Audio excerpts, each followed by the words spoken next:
Special update পাওয়ার জন্য subscribe করে bell আইকনে ক্লিক করতে ভুলো না। অভি কিছু খেতে না চাইলে ছুটি ঈশাকে ডাকলে ঈশা এসে বলে ভাই খেয়েছে? ছুটি বলে না খায়নি, তবে তোমাকে একটা কাজ করতে হবে তাহলেই খাবে।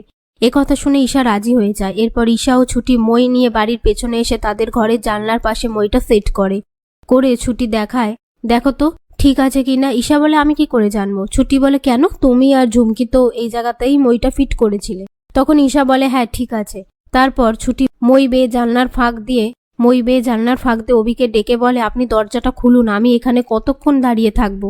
এ কথা শুনে অভি দরজাটা খুলে দিলে ছুটি ঈশাকে বলে যাও। অভি দরজা খুলে দিয়েছে। তারপর শতরূপা রেহান দরজার সামনে এসে দাঁড়িয়ে থাকলে অভি বলে তোমরা এখন এখান থেকে যাও, আমার ভালো লাগছে না। এরপর শতরূপা অভিকে খাওয়ানোর সময় হিরণময়ের কথাটা অভির মনে পড়ে গেলে শতরূপা বলে তোর সাথে তোর গুরুর আরো অনেক ভালো সময় আছে, সেগুলো নিয়ে ভাব। আমার কি মনে হয় জানিস, উনি এ কাজটা করেনি। এই বলে সবাইকে খাইয়ে দেয়। রাত্রিবেলা অভিকে যে ছুটি বাঁচিয়েছে সেই জন্য ছুটিকে ধন্যবাদ জানায়। ছুটি বলে আমার যে 5টা ভুল সেটা কি আপনি 10টায় করে দিন না। অভি বলে আমি সেটা কমিয়ে 2.5টে করে দেব ভাবলাম, আর আপনি বলছেন 10টা, এরকম হলে কন্ট্রাক্ট কিন্তু ছিঁড়ে ফেলবো।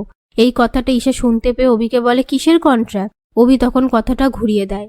এরপর ঈশা ফোন করে ঝুমকিকে বলে ওরা কিসব কন্ট্রাক্টের কথা বলছে।